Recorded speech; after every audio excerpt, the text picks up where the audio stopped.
Okay, baseball fans, we can add second round results. I'll kind of go through this quickly. I don't want to make really long videos. In the second round, the Angels took Clyde Wright to pair him up with Nolan Ryan, two starting pitchers with whip of about a 111. Las Vegas is still trying to improve the guys they already have and made Tommy Davis a 324 hitter. Padres are adding some talent. They added LeRon Lee, a guy who hit 300 with an 850 OPS. Milwaukee, they were the team that chose Marty Patton. Could have been a Brewer, a Royal, or a Red Sox. He went to Milwaukee with his 117 whip. The Cardinals improving what they already have, taking Bob Gibson, finding in the golden years, Joe Torre at age 30 at 363, and in the second round they found out that Bob Gibson, after three kind of lackluster years, turns it on in 72 with a .112 whip. Congratulations, Cardinals. The expansion Florida team is still struggling, but they landed up with a decent future player, Hal McRae. The reasoning here, he was available because Cincinnati and Kansas City, two teams McRae played for, frankly didn't need him. They had plenty of other talent in Kansas City and Cincinnati's organizations. So let Florida have a guy for a long run. All right, we had our first, what do you call this, when your guy gets stolen from you? Lefty reliever Fred Sherman is an expo, and that really ticks off the Arizona Diamondbacks, who are ready to take him here with his 71 card, but instead the Expos took Sherman with his 70 card. 1278. So Expos screw the Diamondbacks. All right, up in frigid Toronto, the Arctic Circle, they're trying to put together a team where all the pitchers' ERAs are below 2.5 and see what happens. They've got nothing else to do. So they improved Joe Grisenda as their lefty setup guy with a .92 ERA and a 100 whip. Look at the two whips here for an expansion team. That's fantastic. Arizona settles for Felipe Alou, 744 OPS. The White Sox take Paul Edmondson, a starter 7-69, who tragically passed away before spring training. 1969 Paul Edmondson, 1 year, and then he passed away before spring training 1970. So the White Sox have Wilbur Wood mentoring Edmondson for a year. All right, Seattle adds Skip Lockwood to its rotation. Good for them. Portland takes a platoon center fielder with defense, Ty Klein, 805 OPS. The Yankees just keep reloading at first base. They took one in the first round in Danny Kaye. They took another one. They took two first basemen. Now they got Ron Bloomberg, the American League's first designated hitter, but he hits 322, 840 OPS, and he's going to be playing right field while Cater plays first base. The Phillies improved Bill Wilson to a sparkling 104 whip. The Red Sox decided that they needed a lefty starter. They weren't going to wait around for Bill Lee, so they took Rogelio Moret, a.k.a. Roger Moret, with a 292 ERA. All right, the Mets are just doubling down, pitching galore here. Now they've got Danny Frisella, a righty who gets lefties out. They got McGraw, a lefty who gets righties out, and then you got Matt Lack, Kuzman, and Seaver. They pretty much have a five-man pitching staff, and they'll find three other guys. And they're also thinking about what to do in the second half of the draft, those notes. The Pirates, again, another great player. A rookie, Ramon Hernandez card with a 102 whip. Lefty setup guy. Pirates, two strong moves.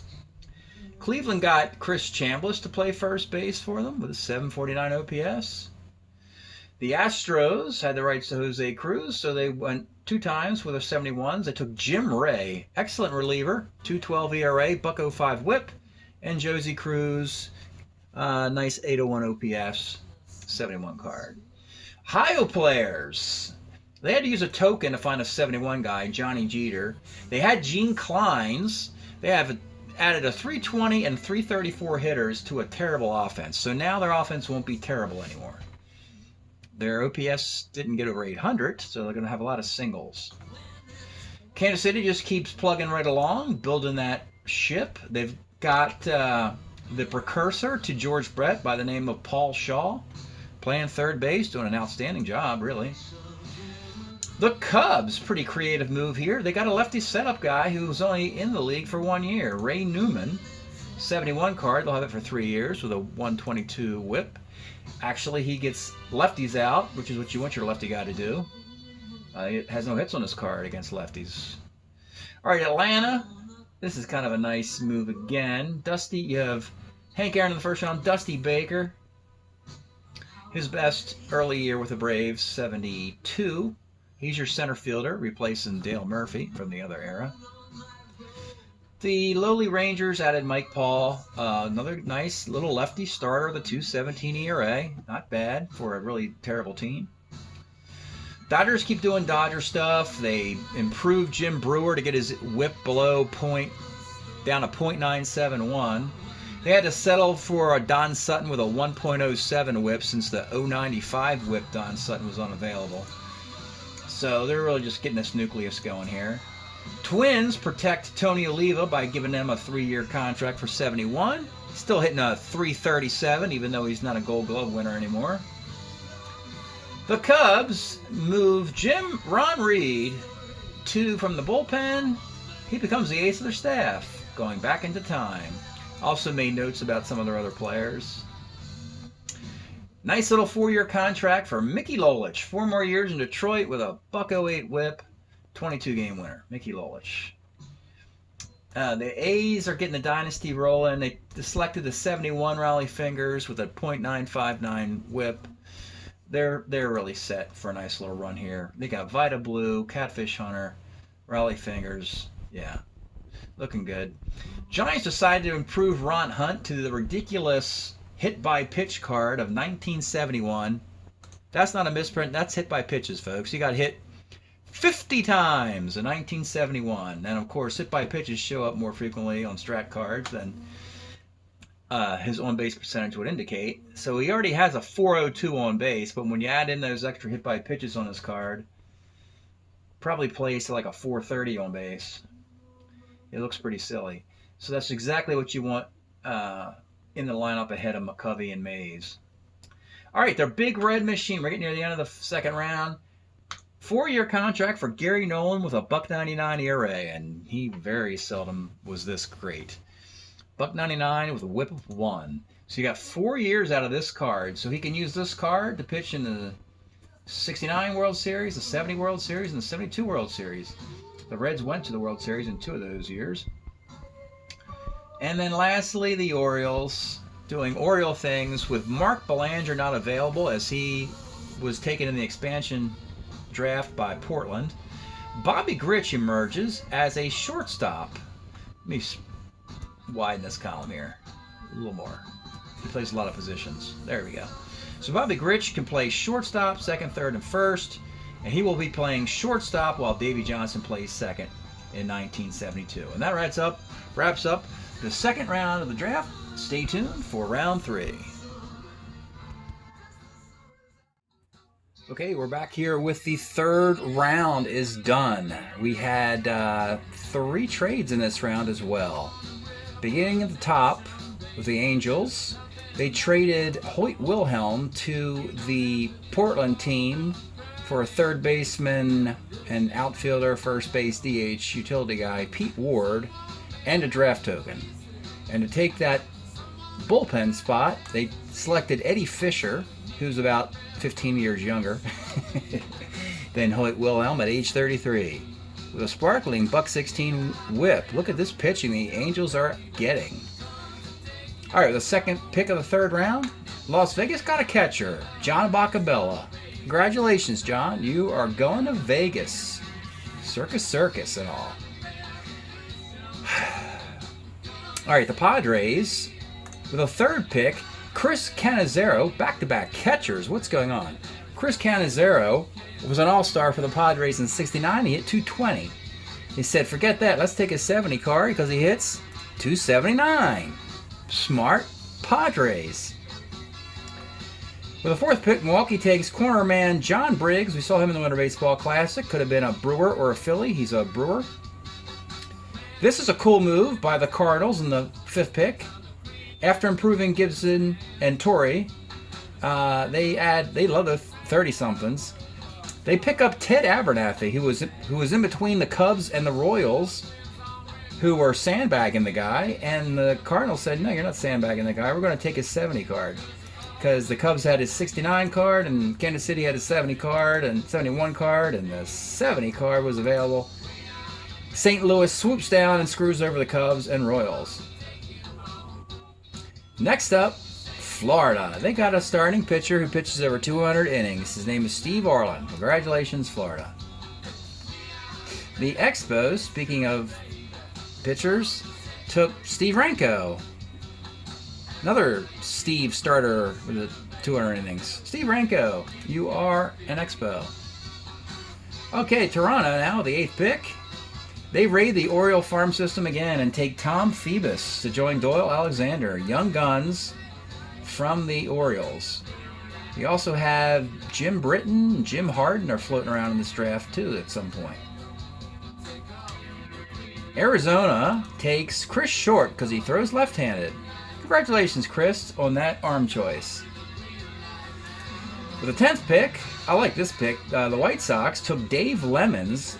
He wasn't there very long, but they'll get a 4-year deal out of him in 72 with a 2.95 ERA, taking the bullpen spot left vacant when Wilbur Wood moved to the top of the rotation, and Wood is eligible to pitch on the rotation with 6.5 hours rest.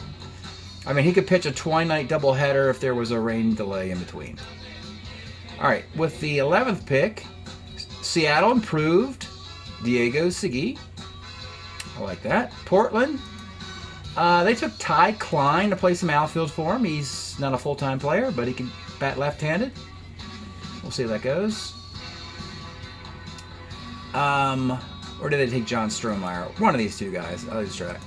The Yankees finally stopped taking first baseman. After taking Danny Cater and Ron Bloomberg, they said, let's take a pitcher. They took Mike Kekich, who really struggled in this era. But this was his best year of the 4 in question, 72. His ERA is down to 3.70 after ballooning to 4.5, 5 the previous 3 years. Philadelphia took catcher Tim McCarver. Look at that. 287 hitter. To team up with some guy named Steve Carlton. That should work out pretty good. The Red Sox. So the spaceman Bill Lee is not quite ready. He doesn't turn out pitch well until 72. And they're already earmarked Fisk and Tiant. So they needed a lefty starter, and they took Gary Peters. Gary Peters, finally good enough. He had struggled prior to this.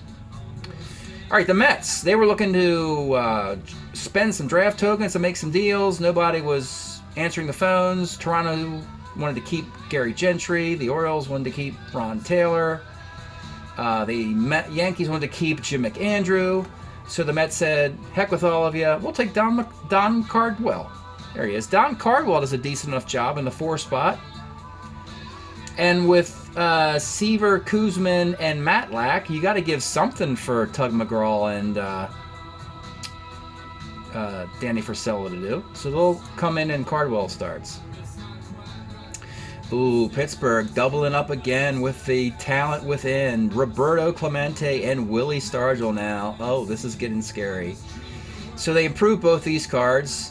So they're going to have to add some scrubby guys at the end of the draft. But when you add up the combined OPS for these two gentlemen, you got this column right here. It adds up to almost 2,000 points in OPS. It's 1989 between Clemente and Stargell. They mean business. Cincinnati could be in trouble.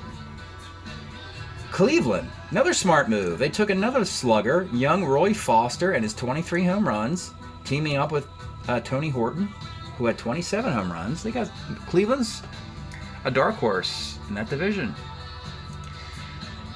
Houston, and now we've started to notice that the left-handed relief, if you don't have one, you better get one soon because it is drying up. The well of left-handed talent. And Houston decides to take a lefty with a 1.48 whip and a 3.72 ERA. That's where we're at right now. So I hope you got lefties, everybody, because it's not gonna. There's only a few diamonds left.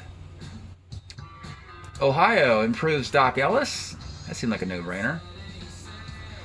Kansas City was a team who used, well, I forgot to mention that they used their commissioner award to, extra pick on two lefties, two Bills, two lefty Bill pitchers, Bill Butler and Bill McCool. So, there you go. They snagged up the lefties. They got three of them, including Jim Rooker. And they also made a deal. They traded Bob Johnson, because Roger Nelson took Bob Johnson's spot, to Texas for reliever Horatio Pena and a draft token. So that was the second trade in this draft, in this round. The Cubs, let's play two. Let's improve Ernie Banks, give him an extra year. They bump him up from a 69 card to a 70 card, which means I get 2 years, 2 more years out of Ernie Banks. Thank you, Mr. Cub. Hotlanta, another nice sentimental pick. They took Tommy Aaron. I know he only hit 206, but he pounds lefties in the split, and they can platoon him with Gale Hopkins, and he gets to play with Hank Aaron. The Rangers, so here's that move. They drafted Horatio Pena with a 2.79 ERA and a 1.4 whip in the pen, and shipped him off to Kansas City for Bob Johnson, who you may remember from the Summer League last year, pitched in the playoffs and pitched very well. So the Rangers are still trying to compete, even though they have a declining roster. They're going to have Bill Hands and Bob Johnson at the top of their rotation, and Mike Paul, crafty number 3 starter. So they're trying, man. They're trying. Dodgers got themselves a left-handed hitting catcher, Tom Haller, replacing where Mike Scioscia used to be, where John Roseborough used to be, where they always seem to have a lefty catcher in the mix. He platoons with Hawk Taylor. Another trade. So back-to-back picks, and the guys they picked were traded. The Twins took a left-handed hitting catcher, Paul Ratliff. The Rockies took a left-handed hitting defensive first baseman, Joe Haig, who hits 271. Ratliff at 268. So Colorado trades Haig and 1 draft token to the Twins for Ratliff, as he's a much sought-after left-handed hitting catcher, to platoon with Bob Tillman. And Joe Haig can play defensively at first base and push Harmon Killebrew over to designated hitter or third base, possibly. Detroit needed a lefty starter. Boom, there he is, Les Kane.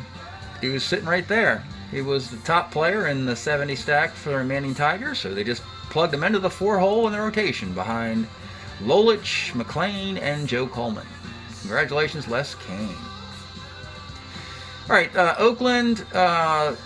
Finally, Oakland has to settle for some lackluster talent here, and that's because they already have their talent.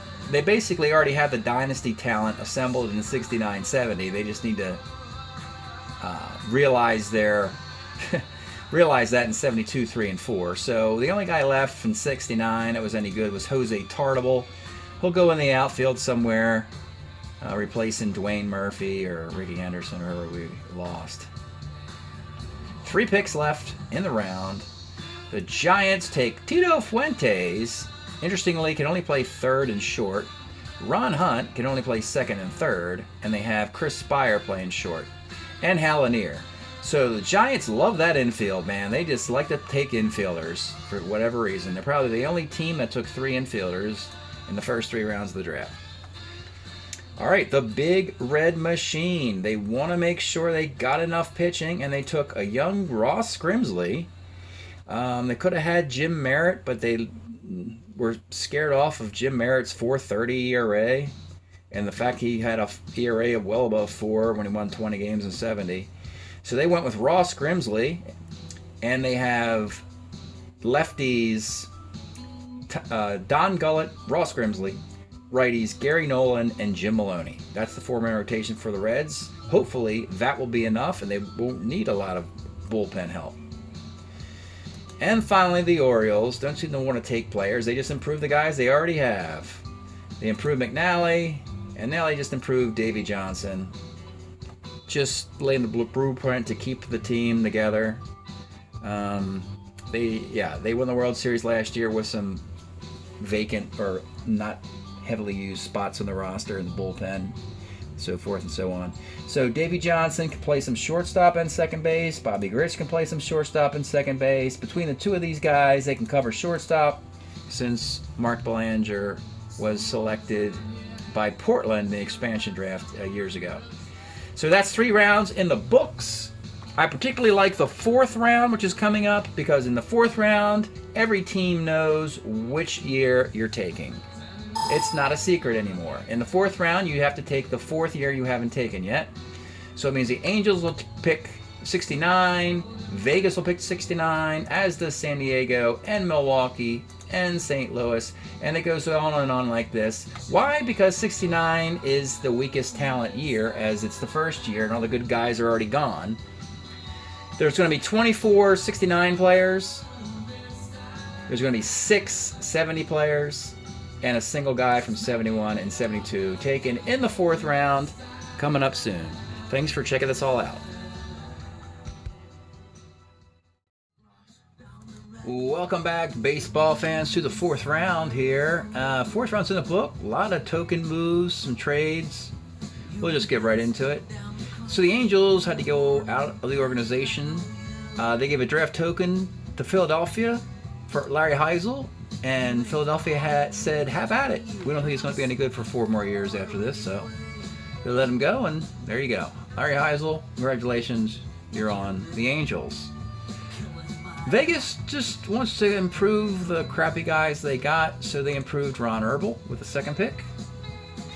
First big move, it's not a big move, but the top left-handed reliever still on the board was in Pittsburgh's organization, and the Padres, certainly a team that doesn't need a lefty closer as they don't plan on contending, but it was the Pirates wanting to get Gibbon away from like the Reds or the Mets or the Dodgers or whatever. So the Pirates get the token for Joe Gibbon going to the Padres. The Padres are trying to put together a team to compete. Good luck with that. Milwaukee took another corner outfielder, Steve Hovley. They just took Johnny Briggs. Now they just took back-to-back corner outfielders. We'll see how that goes. Cardinals they're turning into the old geezers here. They decided to improve Julian Javier after improving Joe Torre and Bob Gibson into their 30s. So they're just getting older and not adding any players. They're just like fine wine, though.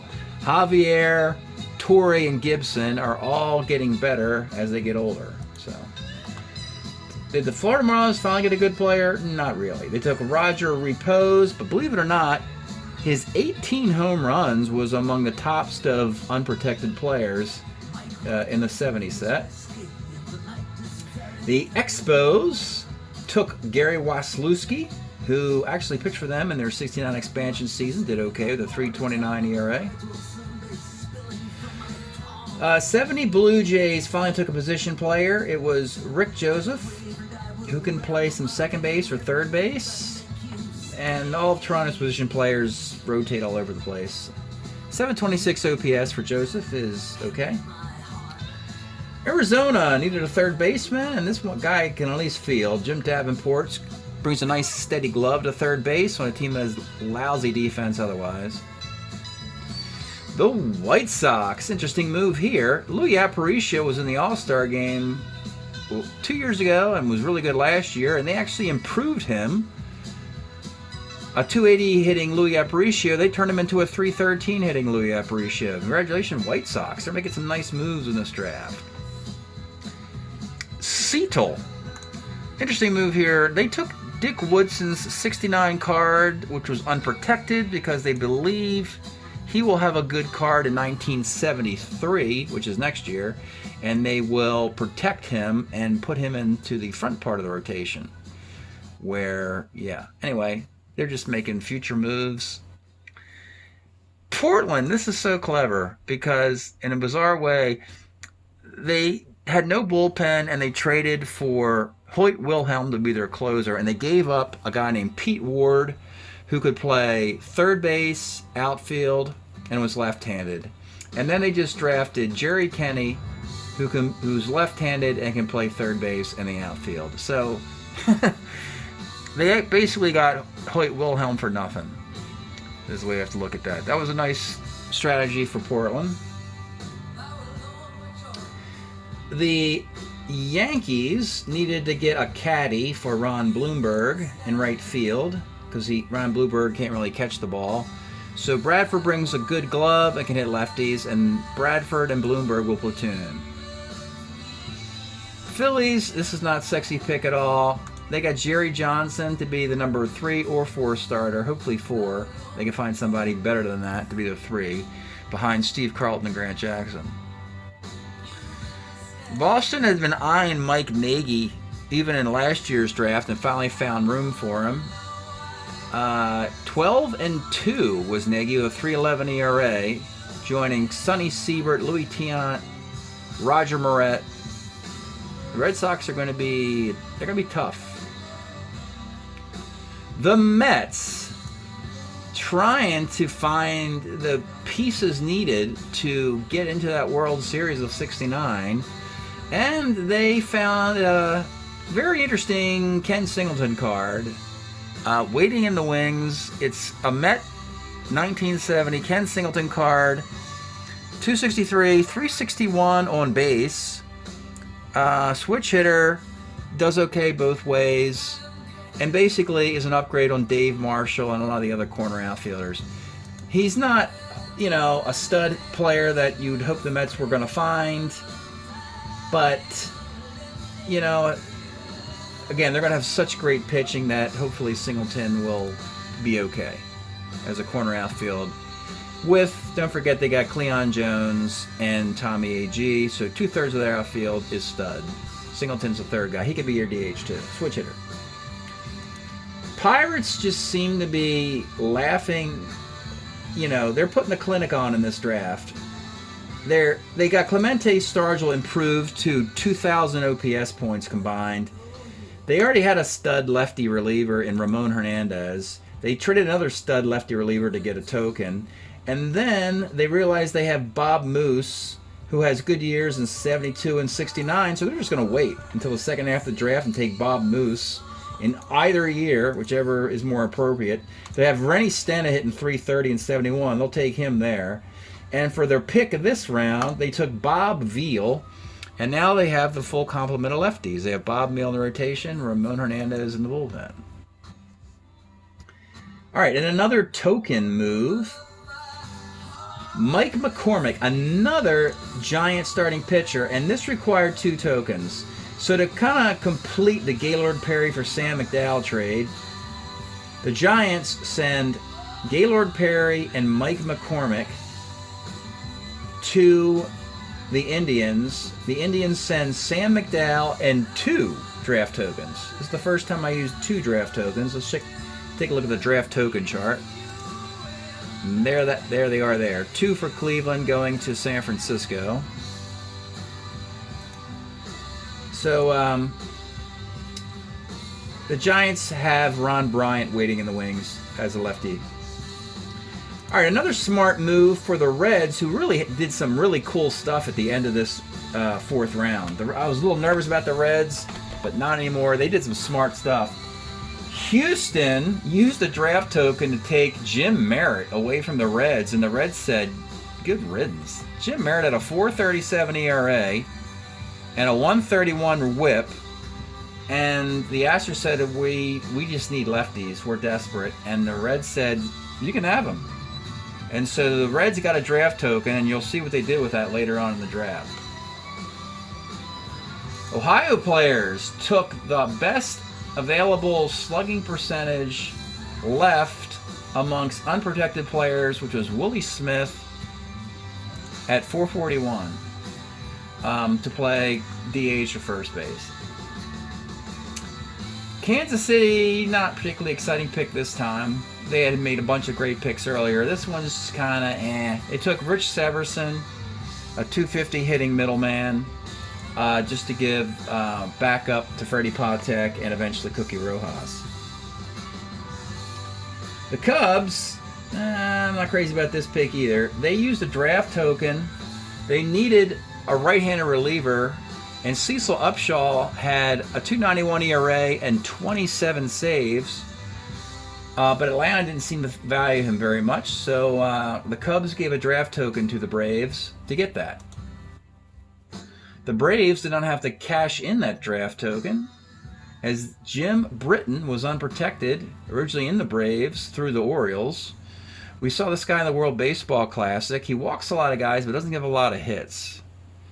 88 innings, he only gave up 69 hits for a starter. It's pretty good. All right, the Texas Rangers are making some nice moves. We talked about how weak this team is, but I got to say, the 4 guys they got in the trade they made is not so bad. Bill Gogolewski is in the bullpen, and he's a decent starter. Now look at these guys, 2.17 ERA, 2.75, 2.79. For a team that I think doesn't have much of a future, they're making some good moves along with Ken McMullen. Dodgers, kind of a meh pick. They had to take a left-handed hitting corner outfield to platoon with Bubba Morton, and their own Willie Crawford was sitting there. They took a 69 card, and they will probably hold on to Willie Crawford for a little bit until he gets better by the mid-70s. So the Dodgers have Willie Crawford and Bill Buckner on the team. Eventually, both guys will not stay in LA very long. Buckner will go to the Cubs, and Crawford will be out of the game by 76. Kind of a surprise move here with the Twins. I thought they had a lot more depth in their pitching with guys like Ray Corbin, Jim Strickland, but Dick Woodson was taken away from them.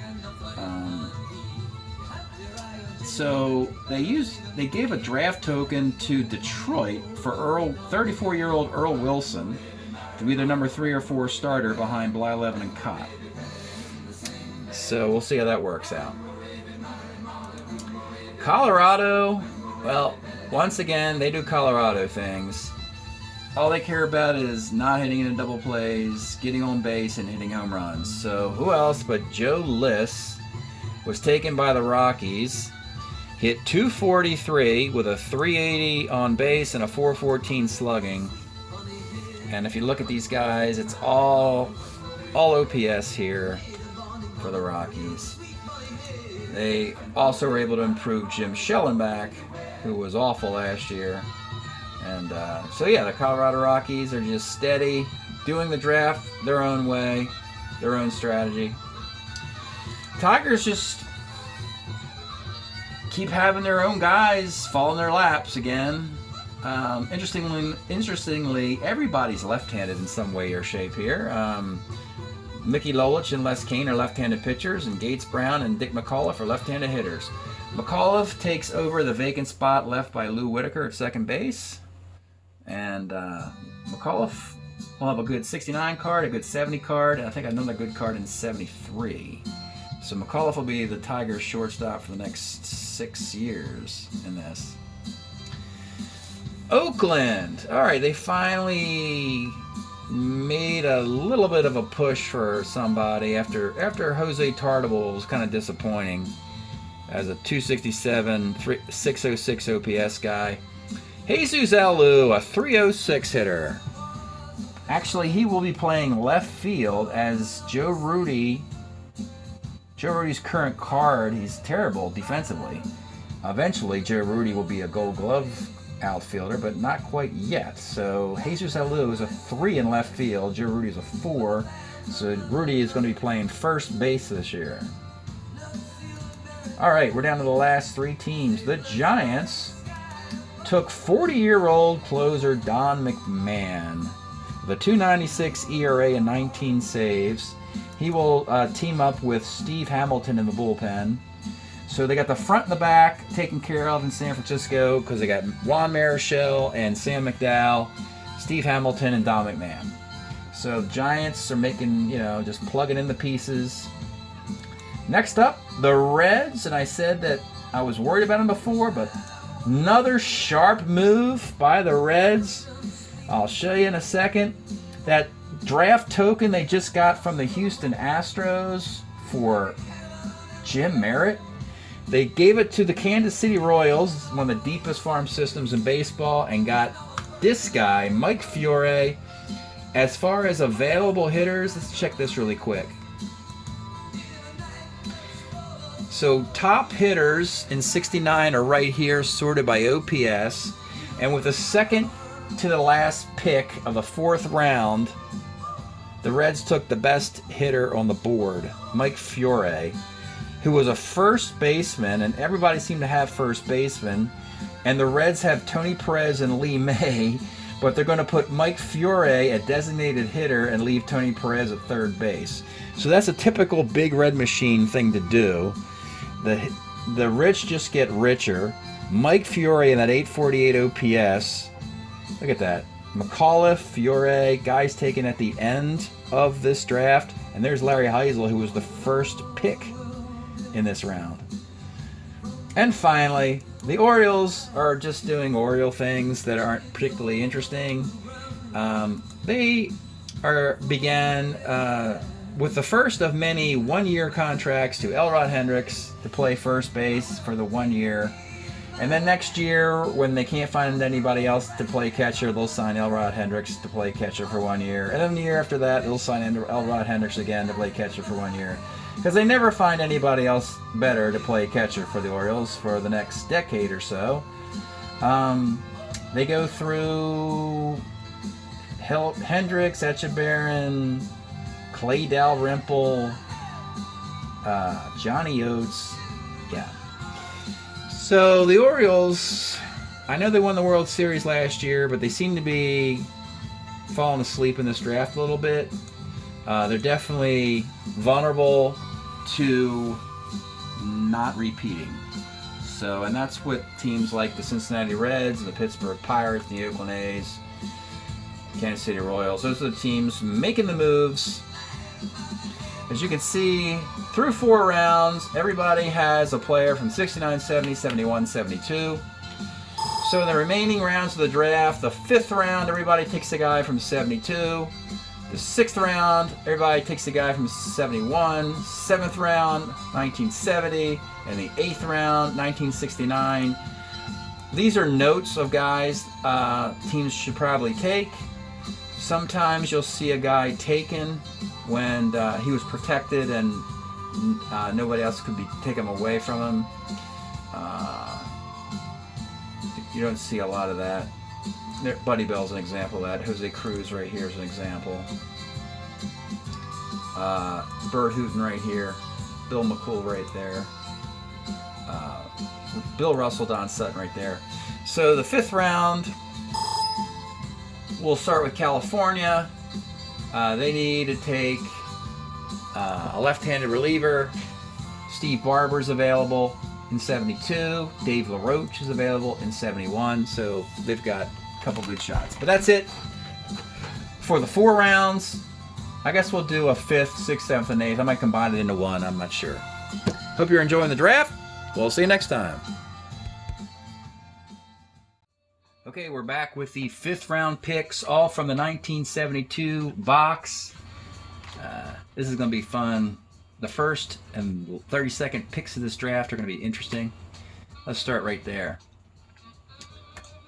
So, the first pick from the 72 box, the California Angels select the left-handed reliever Steve Barber, knowing that they're going to take Dave LaRoche and have 4 lefties, which they cannot have. So they're assuming someone will make them a deal for Steve Barber, who's a really good lefty with a 2.02 ERA and a .115 WHIP.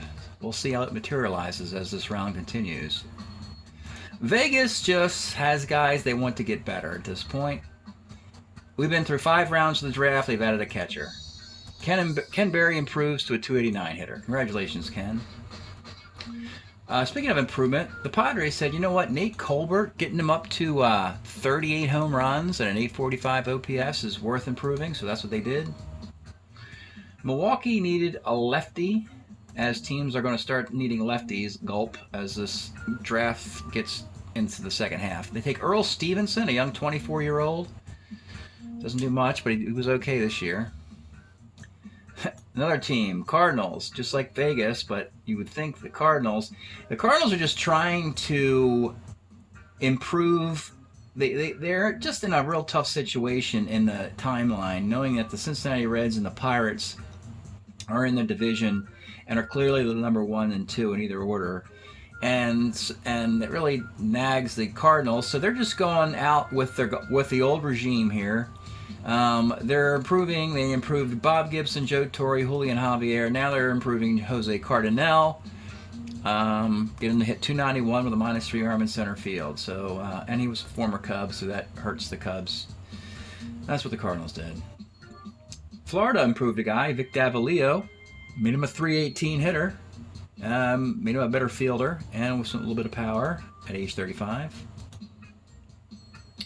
The Expos. Oh my gosh, they took a left-handed pitcher again. Baylor Moore.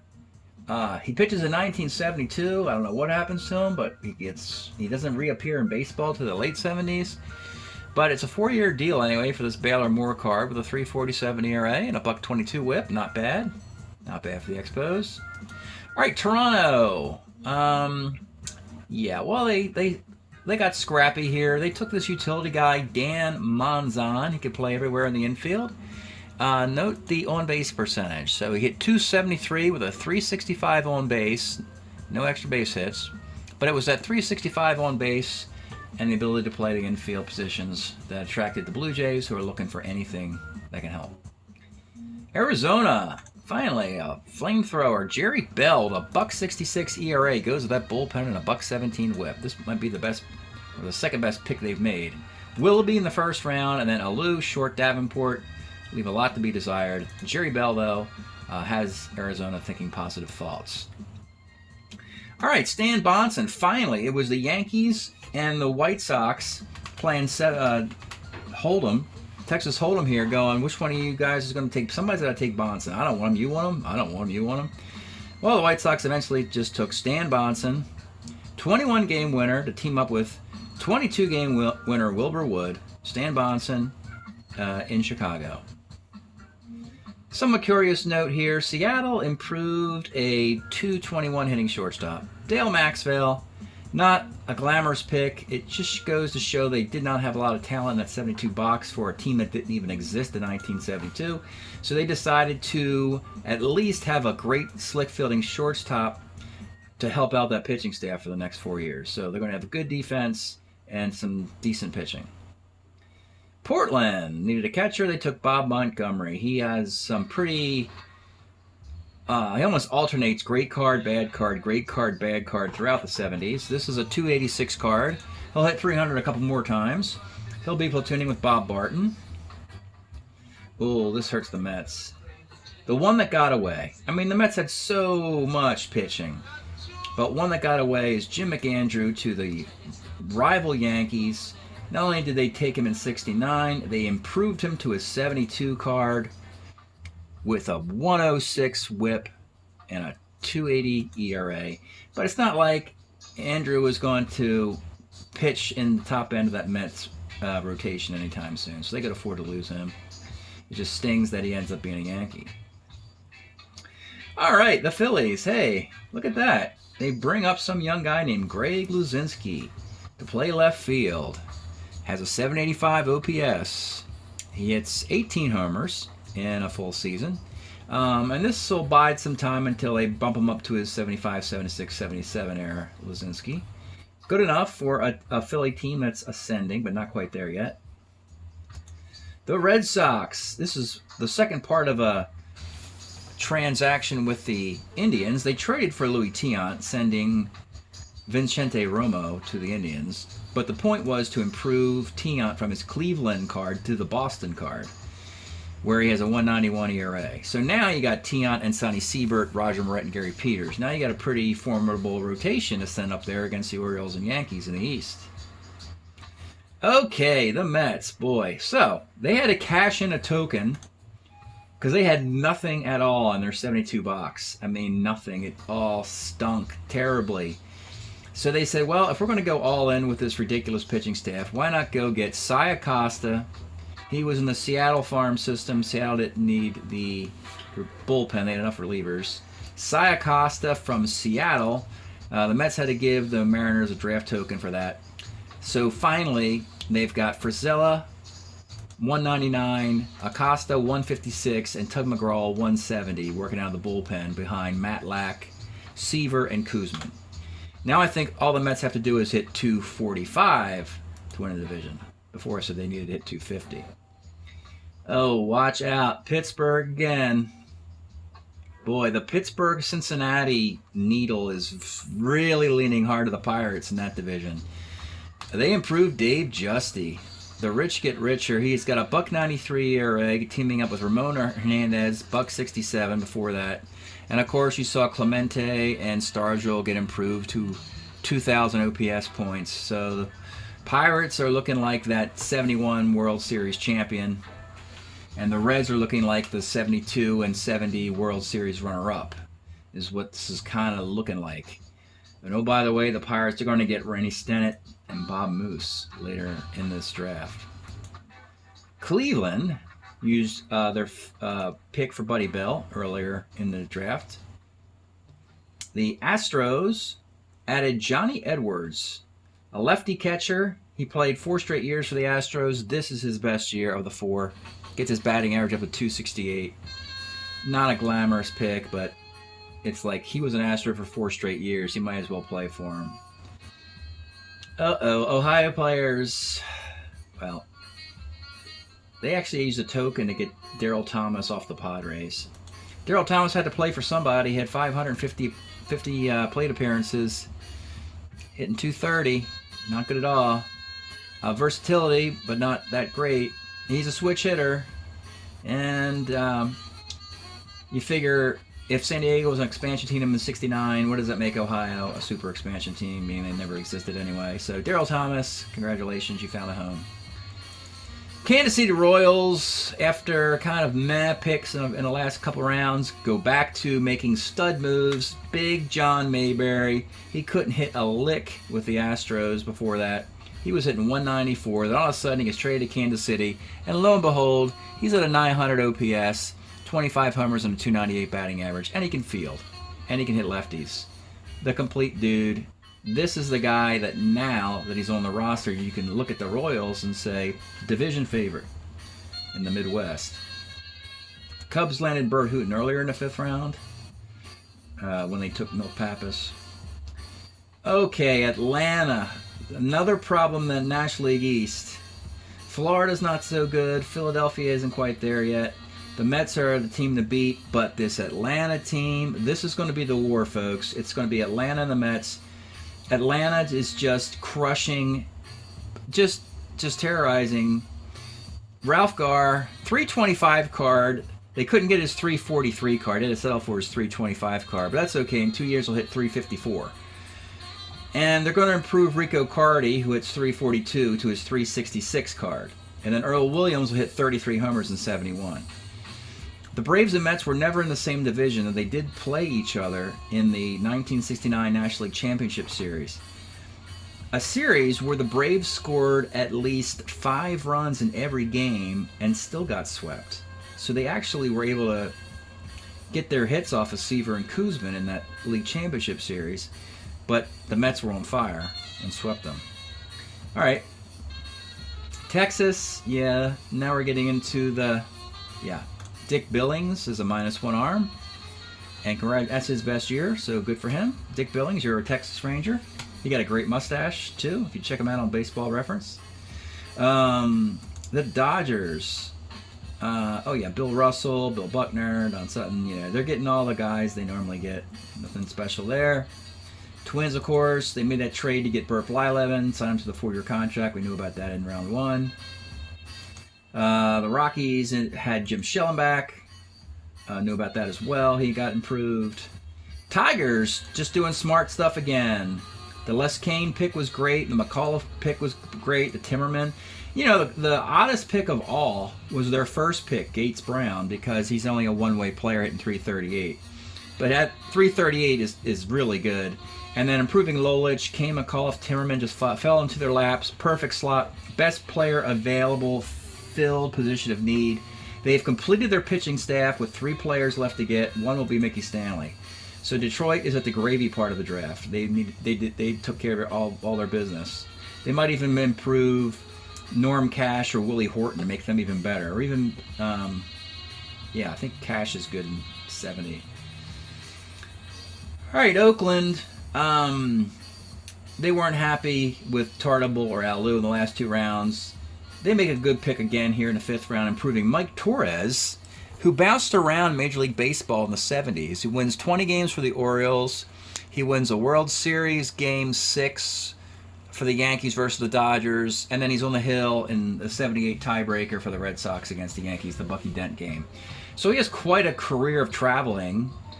He played for the Expos here in 72, but in this narrative, Torres, he's going to be in Oakland for 4 years. He's going to be pitching for that A's team during their dynasty with Catfish Hunter and Vida Blue.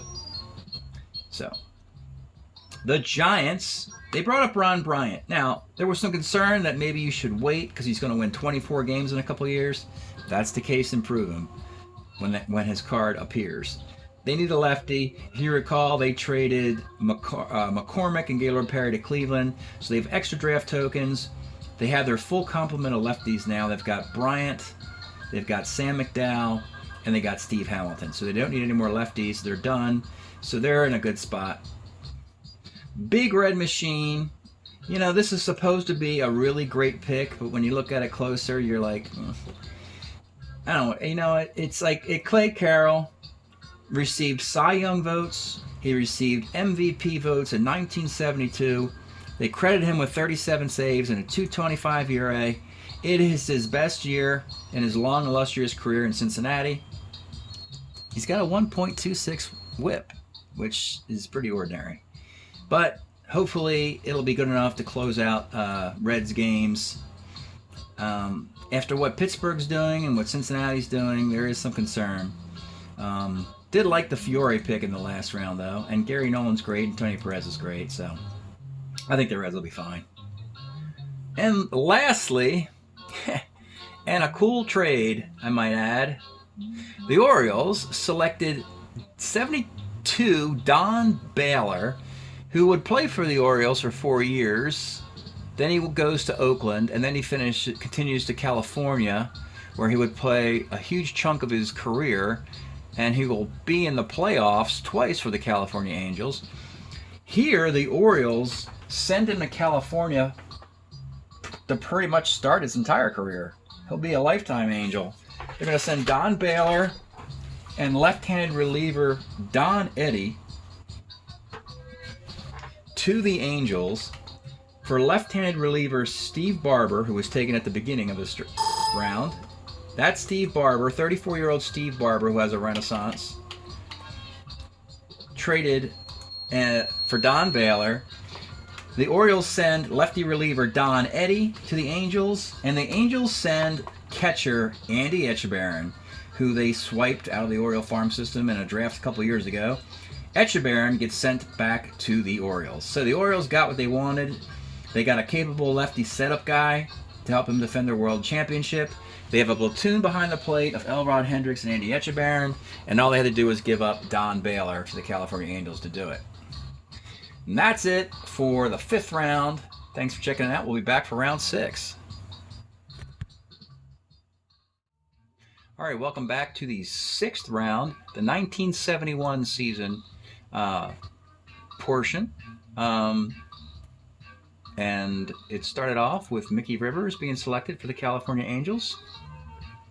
He kind of has a decent year there, then he disappears for a couple years. I think he gets back to the minors or something, or has injuries, something like that. Vegas took Ken Brett. Still kind of young and trying to figure things out. Yeah, he's got a 5.34 ERA, but he will be situational left-hander, just getting lefties out. So hopefully that won't do too much damage to Las Vegas's title hopes. Just kidding. Padres improved Clay Kirby. It looks like the Padres are trying to make a run at this thing. They could Joe Gibbon, highly touted lefty setup guy. Dave Roberts, real stud lefty starter. LeRon Lee's good. Colbert and Kirby. Don't know what they're thinking, but I guess the Dodgers and the Giants and Houston. Maybe Houston's the weakest team. I don't know if that was the Padres. Milwaukee, they take Ron Teobald. He can play all the infield positions and hits .276. Congratulations, Milwaukee. Cardinals, hey, they took a guy instead of improving a guy. A lefty setup guy, Don Shaw, with a .265 ERA. Florida decided to improve Tom Bergmeyer and give him a 1.73 ERA. So that helps them in the bullpen. The Expos took Gary Sutherland to play second base. Not much. The Expos, you notice, they're just taking guys. They didn't improve any of the players they already have. I don't know what that means exactly. They're content just to wallow around as an expansion team and just keep adding guys without improving them, but I don't know. So their draft will be done pretty quickly. All right, Toronto needed a corner guy. They used up a token to find one. They took Ivan Morel off the Padres to play left field in the corner with Terry Crowley, who could be moved to DH now that you got Morel. Hits lefties well, doesn't hit righties up very much. 6th round, you're just trying to fill some holes if you can, unless you're a star team that has ridiculous amount of talent. Arizona says, hey, let's get a 1 in the outfield. Don Hahn, 22-year-old Don Hahn doesn't hit very well, but he's a 1 in the outfield. That's got to help. The White Sox, much like nobody seemed to want Stan Bonson for 4 years, nobody wanted Walt Williams, and the White Sox said, all right, we'll take him now. 767 OPS and a 294 batting average. Probably Walt Williams' best year of the 4. All right, the Seattle team decided that they liked Joe Pepitone, but they made him better by bringing his batting average up from 250 to 307. So they decided to go with Joe Pepitone as an everyday guy there, Seattle. Seemingly the same type of move. Ken Boswell, his 71 card, he's an everyday player because he can hit lefties very well, unlike most of his other years. So that was the strategy there. Try and bump platoon guys into everyday players if they can handle the bat. The Yankees, again, are just improving their pitching staff. After doing it with McAndrew, they did it with Mel Stottlemyre, their ace. Got him to be a starter 9 with a $112 whip. So now the American League East is starting to get interesting. Yankees and Red Sox trailing the Orioles. And you see the Yankees and Red Sox tweaking their rosters, trying to make a push, if anything, to get a wild card. All right, Phillies, not real pretty pick here. They took Denny Doyle, a left-handed hitting second baseman, and not much, but he platoons with Terry Harmon, I guess. Again, Philadelphia's not quite ready. This is like 69 to 72 era Philadelphia. It's going to be a couple years till Mike Schmidt becomes available, so yeah. Boston, actually, we talked about the Spaceman in 72. They decided to bring his 71 card into the league after all. 274 ERA, but the whip's kind of high. He's a relief starter. They're going to put him in the bullpen. And now what they have done is they have drafted 3 lefties, and they have Sparky Lowell on the team, so they have 4 lefties. So the strategy for the Red Sox now is to move Gary Peters to a team looking for a lefty who goes on the rotation. So that's what Boston's thinking is, that, you know, there's still 2 rounds left in this draft, and someone's going to call knocking because they've hoarded 4 left-handed pitchers. And there are some teams here who are still looking for a couple. All right, the Mets. This is a nice... If they couldn't add a pitcher, they added the next best thing, and that was improving Bud Harrelson to make him a 1 at short. Instead of a 2E27, he's a 1E17. And he handles the bat better against right-handed hitting. Against right-handed pitching. He's a switch hitter.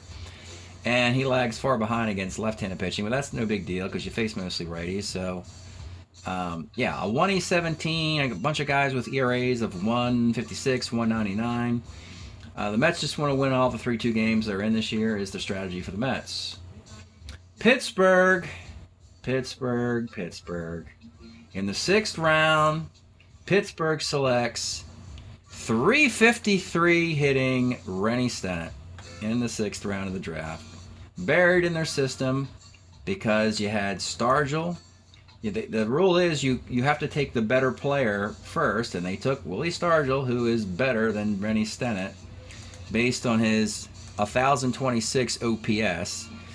So then they took the 834 OPS in the second pick from the 71 set. That is ridiculous. But the Pirates are really going to be trouble for the National League.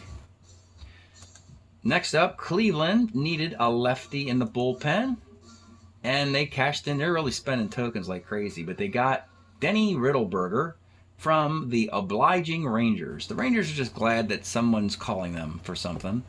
They're glad to give Denny Riddleberger away. They already had Paul Lindblad and Daryl Knowles and some other guy. So they could afford to get rid of a lefty setup guy. Riddleberger with a 3.23 ERA goes to Cleveland. Houston then, they had added Jose Cruz, but that transaction was announced earlier in the draft. Jose Cruz joins the Houston outfield. He'll play all of his career, I believe, with Houston now. He won't play at St. Louis. The Ohio players found a left-handed hitting catcher, J.C. Martin, who's got a -1 arm, hits .264, not bad. And yeah, again, it's Ohio. They don't do a whole lot. Kansas City, look at these guys again. Mayberry in the last round from 72. Oh, by the way, 71 Cookie Rojas hits .300. Cookie Rojas, a .300. And the guys can field. It's a .288. Mayberry's a .388. Paul Shaw's a .228. They all get on base. They all can hit. I'm telling you, this Kansas City team is going to go very far before George Brett even arrives. Brett will arrive in 74, so we're 2 more seasons before that happens. They might just wait till 1975 when he's better. So, moving on, the Cubs. This is a pretty cool transaction here. So, in the 71, they were looking for a right-handed hitting center fielder to platoon with Del Unser, and they had 2. They had this guy, Jose Ortiz, who they took, and another guy named Cleo James. And the strategy was, I bet you we can make a trade. Somebody will offer us something for Cleo James. No one's going to offer us anything for Jose Ortiz. He's a 4. So let's take Ortiz, and hopefully someone will come calling for Cleo James, which does happen. All right, Atlanta. Oh my goodness. The National League East, the Braves and the Mets. This is going to be the best offense that just crushes against the best pitching in the Mets. That will be the battle. Earl Williams comes to Atlanta hitting 33 home runs as their catcher. And in the next round, they're going to bump Rico Cardi from a 340 hitter to a 366 hitter. This is getting insane here. But Atlanta, or maybe they won't. They might not do that since they took Tommy Aaron here. So they might just leave Cardi alone. Settle for the 340 hitting Rico Cardi at that point. Okay. Texas. They found a decent pitcher, Pete Broberg, starter 7, 3.47 ERA. They completed their pitching staff. Nice little moves for a team that does not have many expectations, but they are steady moves. They've got an above average pitching staff, as does the California Angels. And they're both in the American League West with the Oakland A's, who have Catfish Hunter and Vida Blue. But not much after that. So, American League West is going to have a ton of pitching in it.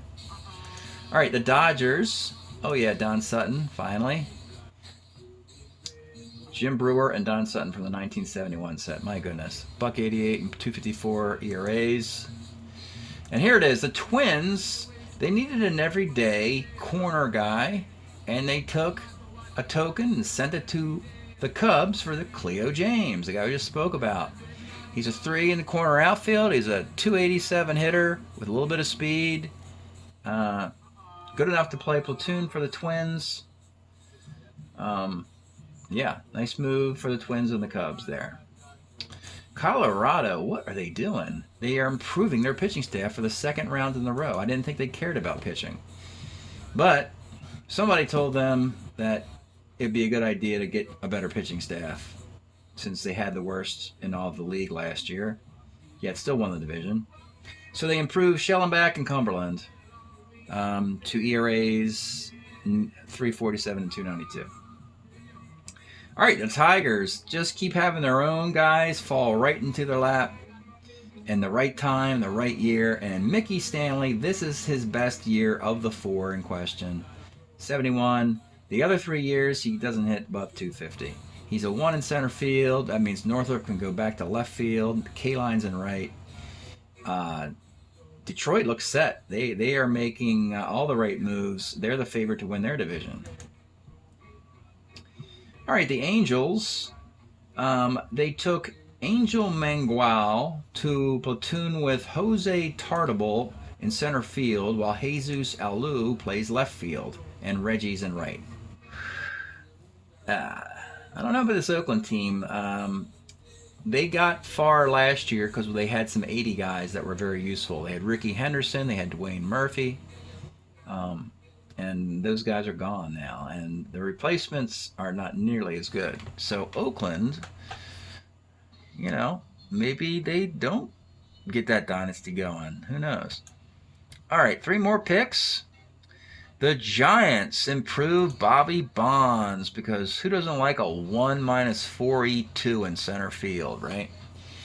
Yeah, 1 minus 4E2, 33 home runs, 867 OPS. Bobby Bonds and the Giants just retooling. All right, the Reds.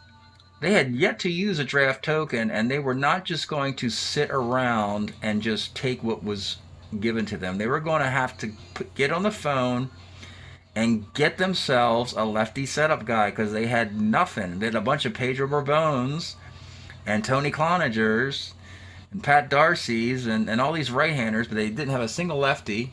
Jim Merritt was not protected. So the Twins had this guy, Jim Strickland, with a 1.44 ERA. The whip, though, is 1.21. But Strickland and Carroll, they're probably both a little bit overrated, but that's okay. 2.25 ERA for Carroll and 1.44 for Strickland.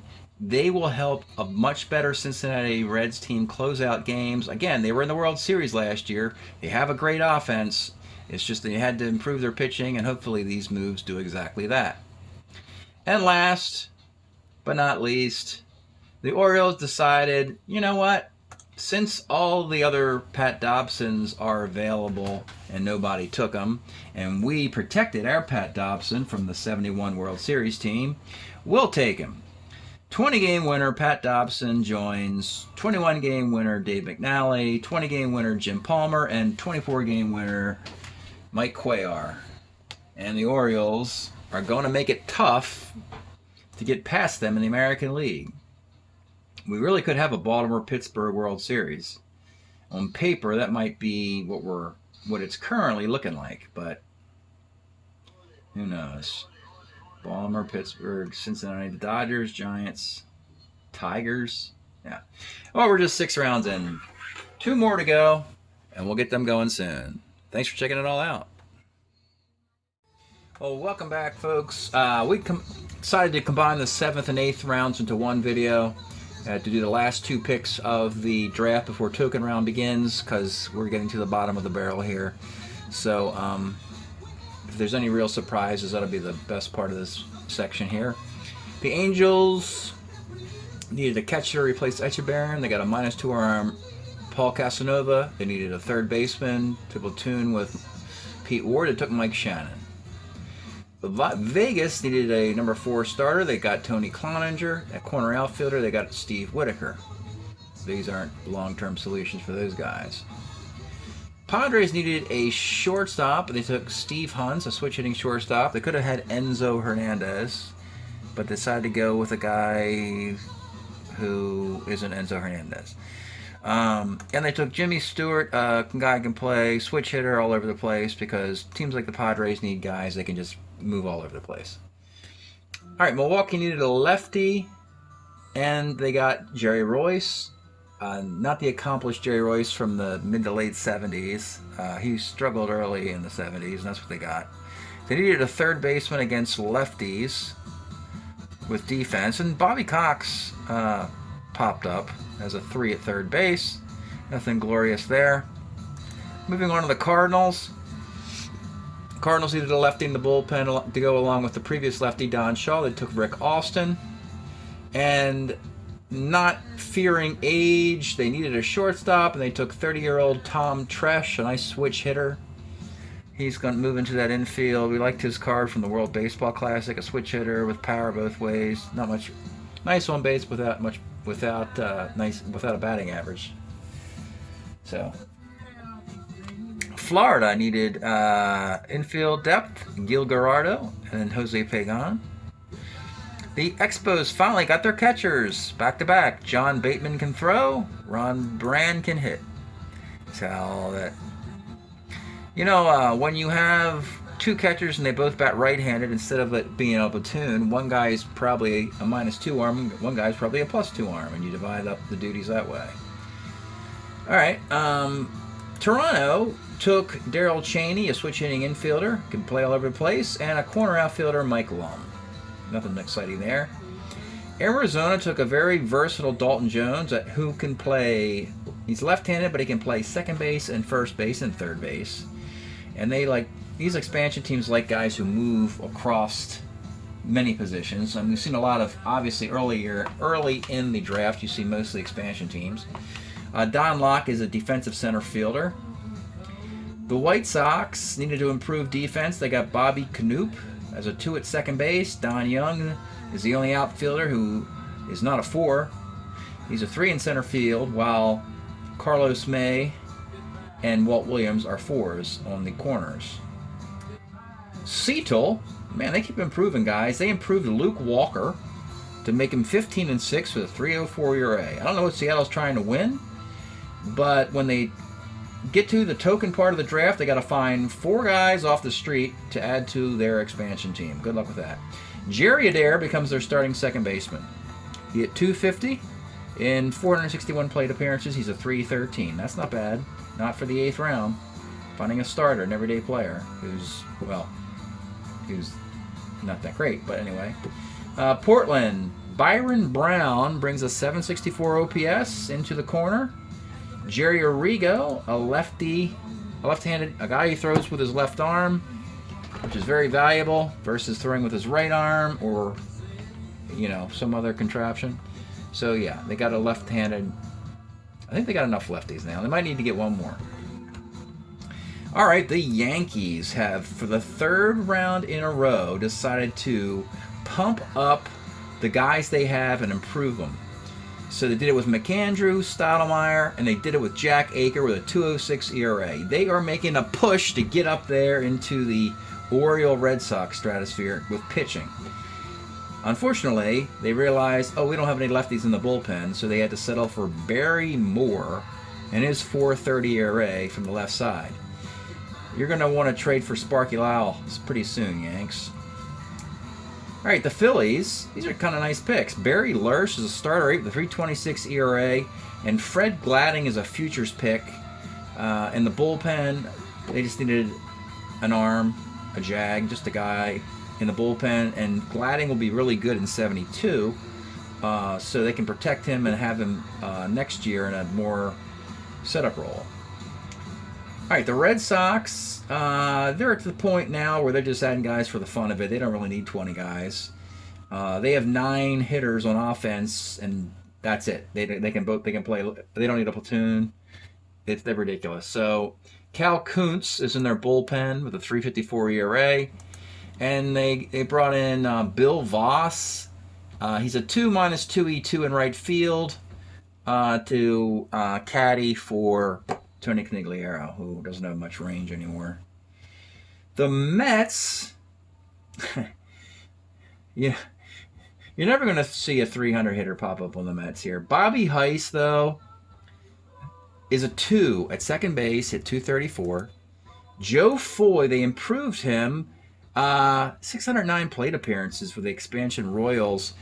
Love the on base, love the flexibility, ace stealer. They have enough defense in the infield when you add Wayne Garrett's 2 at third, Heiss 2 at second, Harrelson's a 1 at short. Plenty of pitching. Mets are going to have to do this with pitching and defense and see if they get enough inning. And look at the Pirates again. Just keep on adding to what they already had. Bill Mazeroski, kind of a mascot, I guess, just to play, just to, you know. He's a 2 at second base, where Rennie Stennett's a 40-41, so that's going to help. And then they took Bob Moose with a 2.91 ERA, protected in their system to be the number 4 starter. 2.91 ERA, number 4 starter, 14-3. That's the Pirates. Looking really scary in the National League are these Pirates. I want to remind viewers, the 1972 World Series, it was the Reds and the Oakland A's, but the Pittsburgh Pirates had the best record in baseball that year. And they won the World Series in 71. So Orioles Pirates could be the 2 teams to emerge in this era. Clevetown needed an Eddie Leone, very young. He's only 23 and 70. What happened to that guy? Anyway, and this Ron Davis can play center field. So they took 2 good defensive players. Cleveland's doing smart things, they're going to try and see if they can catch a sleeping Detroit Tiger team, if they can catch them off guard, if Detroit starts to make mistakes. And it looks like Detroit is about to make some, and we'll get into that shortly. So Houston, they just can't find guys that really move the needle much. Tommy McGraw is a 2 at first base. Norm Miller played for the Astros for 4 straight years, never hit higher than 264, but they're Astros.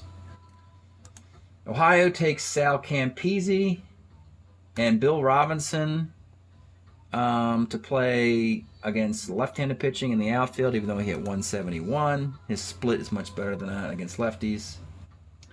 We love the Kansas City Royals. We think they develop their farm system better than any other team in baseball with all the picks they've made since '69. They haven't improved any player because every time they bring up a guy, he's ready to go. They take Mike Ryan, a guy out of the Philly system who could always throw, and right now he's platooning with Ed Kirkpatrick, who's actually catching for Kansas City with Mike Ryan, but Kirkpatrick can move all over the place, and Billy McColl's a lefty. The Cubs, Ernie Banks is 39 years old, playing first base every day, so they got this Billy Sorrell kid, guy, whatever. I guess he's not a kid, he's 29. Anyway, he's a left-handed bat who can play some first base, spelling Ernie Banks. And Bruce Dal Canton goes into the bullpen. Something about the Cubs stealing Atlanta pitchers. They took Cecil Upshaw with a token and Bruce Dal Canton. Interestingly, the Cubs draft before the Atlanta Braves, so maybe that has something to do with it. So Atlanta not able to get their own pitchers. They actually did take 19-year-old Mike McQueen as a lefty, a guy who gets lefties out. Don't worry about that 5.59 ERA. He gets lefties out, he gets crushed by righties. He's only going to play situationally against lefties. And Tom Griffin was left exposed by the Astros, and the Braves signed him. Griffin doesn't quite bloom yet, though. He emerges in '69, and he disappears for a few years before he returns. All right, Texas Rangers, gotta love these guys. They're always plugging away, trying to make chicken salad out of chicken something. And they needed a lefty catcher. Tom Satriano can platoon with Dick Billings. It's actually not too bad, a platoon, really. This Ed Stroud card is a 746 OPS. He can steal some bases. He's a lefty who can still hit left-handed pitching. And the other thing about Texas is that they're done. They're technically finished the draft, as they have added 8 guys to the 12 they already have, interestingly. So,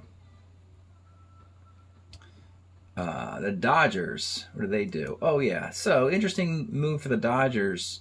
Frank Baker, there's 2 of them. One's a Cleveland outfielder, and one was an infielder, utility guy for the Orioles and Yankees. So, the lefty infielder is actually going to play short while Bill Russell moves from the outfield to shortstop, where he's still a 4. Russell will go out into the outfield where he's a 1 to play defense for Buckner, who's a 4. So they have a nice little rotation there. They also picked up Tommy Reynolds as a 3. The Minnesota Twins, nice little pick. Ed Crosby, a left-handed hitting infielder who can play 3 positions as a 3 at all of them. He'll challenge Chico Cardenas or Leo Cardenas for at bats at shortstop. And they took Joel Horlin. We saw him in the World Baseball Classic. This is a futures pick. He has a good year in '72, so they might keep him this year on the rotation with a 133 whip and have him next year as a better pitcher. The Rockies, Colorado, Carl Morton, just sitting out there. 3.60 ERA, 18-game winner, 284 innings. Nobody wanted him. 7th round, Rockies said, all right, I'll take him. And then they took a third baseman to platoon with Sid O'Brien, Don Wirt. These are a lot of smart moves in this draft for the Rockies. They might win that division pretty handily now, I think. They are just getting a lot better where Las Vegas, Portland, and Arizona are just treading water. So the boys of last summer of 2020 could be the boys of summer of 2021. All right, the Tigers had been knocking the draft out of the park until the last 2 rounds. They improved Lola Charlie, Gates Brown, Les Kane, McAuliffe, Timmerman Stanley, all falling into the Tigers' lap. Then when they looked at the roster, they realized something. Wait, we don't have a third baseman or a shortstop. That's not something you like to acknowledge when you're in the 7th round of a draft. Somehow Detroit nailed their starting rotation, their bullpen. 7 of the 9 positions with reserves, but they forgot to address third base and shortstop. So in the 7th round, Elliot Maddox is a 4.37 at third base with a 697 OPS. Dick Tracewski, lifetime Tiger, is a 2 at short, which is good, even though he hit 139 with a 441 OPS, folks. That's Chuck Scribner territory, but Tracewski is a 2. They have one more pick in the token round, and they need to find something at shortstop or third base. This is where I was saying that Cleveland might be able to nip the Tigers if they struggle at third and short. Oaktown A's. This Danny Combs card is a lefty, the first lefty in the bullpen. He actually was a starter, but they can make him go to the bullpen. As a lefty, he's better against righties, which is great. And then Jim French, we saw him in the World Baseball Classic. Because Gene Tennis has a +2 arm, Jim French is left-handed, has a -1 arm, so he'll spell him. Of course, just like Gene Tennis, Jim French has a nice on-base percentage. So that's a pretty cool rotation there. We're getting down to the final 3 teams. The Giants took Ken Wright, a righty gets lefties out in the bullpen, and then just a regular Frank Lindsay who gets everybody out in the bullpen. So they went with their bullpen. They had already secured all the left-handed pitchers they required. Cincinnati Reds doubled up at shortstop, and this is it's a smart thing to do so they don't have any weaknesses. Concepcion can hit, but he can't quite field yet at short. He's a 3.48 at shortstop. So they went back out and took one of the best fielding shortstops left in the draft, Ray Eulers, a 2.27, though he hits just 165. But he's got power against lefties, and he would only play against left-handed pitching. So it's actually you can. The Reds can work these guys in the number 9 spot in their lineup, Concepcion and Euler. Eventually they'll cut Euler and then improve Concepcion when his batting average and his fielding get better. And in one of the smuggest moves of the draft, the Orioles did a retro improvement. They had the 1970 Ron Taylor card. They decided to go back to the 69 Ron Taylor card, who was a New York Met. This is sort of like, a rivalry between the Orioles and Mets. The Mets beat the Orioles in the 69 World Series, but Baltimore won the World Series last year, and Ron Taylor, a Met, is on the Orioles. And so what they did was The Ron Taylor card they had a 3.94 ERA. By going back to that 69 Miracle Mets Ron Taylor, he has a 2.72 ERA, along with Jim Harden. And the Orioles pitching staff is better than it was last year when they won the World Series. It's better. So look out, baseball world. So that's it for 8 rounds of the draft. And when we resume, we will go to the token round as teams complete their rosters. Every time you see a green spot on a roster, it means that a player was improved, which means that there are holes in the roster. So in the case of Baltimore, they have 3 green spots here, which means they currently have a 17-man roster, and they have to sign guys off the street. But a lot of teams are doing that. See all these green? So the token round will be very active this year. And we'll get to that in the next video. Thank you all for checking it out. We'll see you soon.